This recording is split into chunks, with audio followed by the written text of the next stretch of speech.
Olá, turma, bom dia, boa tarde, boa noite a todos. Professor John Lennon. Física 1 é a nossa aula e o nosso tema específico é movimento uniforme MU, ou movimento retilíneo uniforme.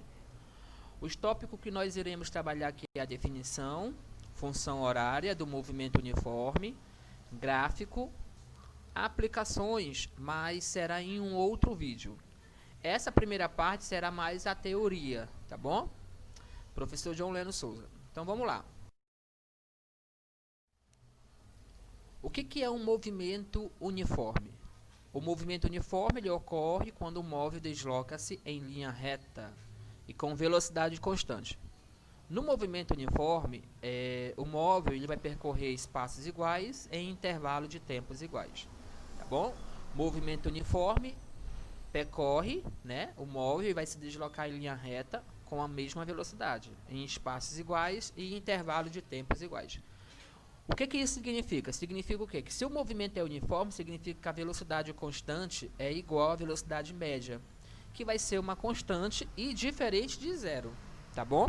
A velocidade vai ser constante, diferente de zero, para ser o movimento uniforme, certo? Não se esqueçam disso. A função horária da posição, a função do movimento uniforme. Não vão se esquecer dessa fórmula matemática. S igual a S0 mais V vezes T. Essa fórmula, essa expressão matemática é a função horária da posição. Onde S é a posição final do móvel, S0 é a posição inicial do móvel, V, velocidade do móvel, T, intervalo de tempo. Certo? Para vocês lembrarem, essa fórmula lembra o que? O sorvete. Então, toda vez que você lembrar do sorvete, lembra da função horária da posição. Não se esqueçam disso.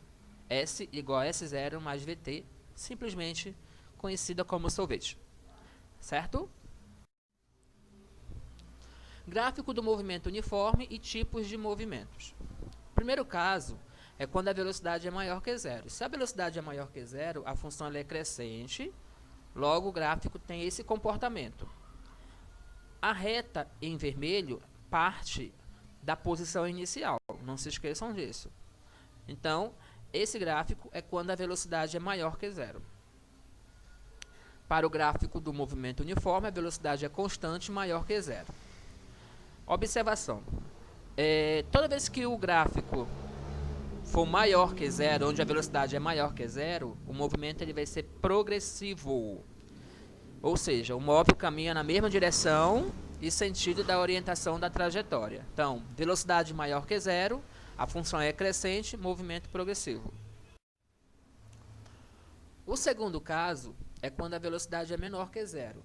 Se a velocidade é menor que zero, a função ela é decrescente. E como é que fica o comportamento do gráfico? Olha aí, ó.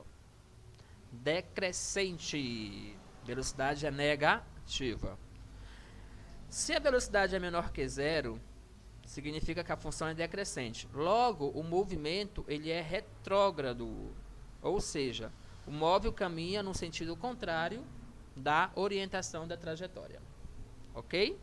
Então, são dois casos que vocês não podem esquecer. Velocidade maior que zero, função crescente, movimento progressivo.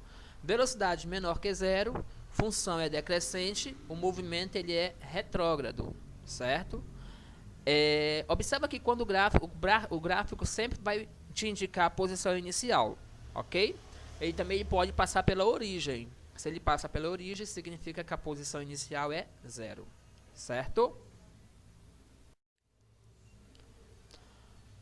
O que nós não podemos deixar de falar é sobre o cálculo do espaço percorrido usando o gráfico velocidade versus tempo. Há uma possibilidade de calcular o espaço percorrido através do gráfico. E como é que eu faço isso? Vamos analisar.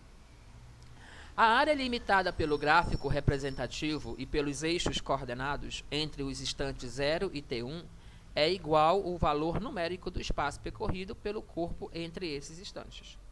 Então, o que ele quer dizer aí? Ele quer dizer que a área limitada pelo gráfico é igual ao espaço percorrido. Por exemplo, eu tenho esse gráfico onde a velocidade é maior que zero.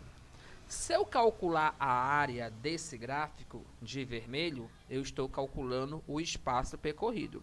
E que figura geométrica eu tenho aí? Eu tenho um trapézio. Então, vai depender da figura geométrica e vai depender do formato dessa figura que eu vou calcular o espaço. Se for um retângulo, base vezes altura. Se for um quadrado, lado vezes lado. Se for um triângulo, base vezes altura dividido por 2. Se for um trapézio, que é esse caso, base maior mais base menor vezes altura dividido por 2. Tá bom? Então, a área do gráfico nada mais é do que o espaço percorrido. Isso aí é quando a velocidade é maior que zero, certo? No instante T1 e T2. Por exemplo, coloquei aqui uma outra imagem para vocês, onde a velocidade é maior que zero e a velocidade é menor que zero. Só que é trabalhado em módulo. Então, eu coloquei aí, o espaço vai ser numericamente igual à área desse trapézio. B mais Bzinho vezes H dividido por 2. O Bzão é a base maior, o Bzinho é a base menor. E o H é a altura. Isso para a velocidade maior que zero e para a velocidade menor que zero. Tudo bem? Bem fácil, né? Observa aí que a base maior vai ser essa altura maior do gráfico, né? Essas linhas pontilhadas. E o Bzinho vai ser a altura menor do gráficozinho. E o instante entre esses intervalos representa a altura. É só você analisar com calma esse gráfico e esse desenho. Então, pessoal, essa foi a nossa primeira parte do movimento uniforme. Teremos um outro vídeo sobre aplicações e exercícios resolvidos. Eu espero que os senhores tenham entendido essa primeira parte. Estudem, pratiquem e até a próxima aula, se Deus quiser. Tchau, tchau.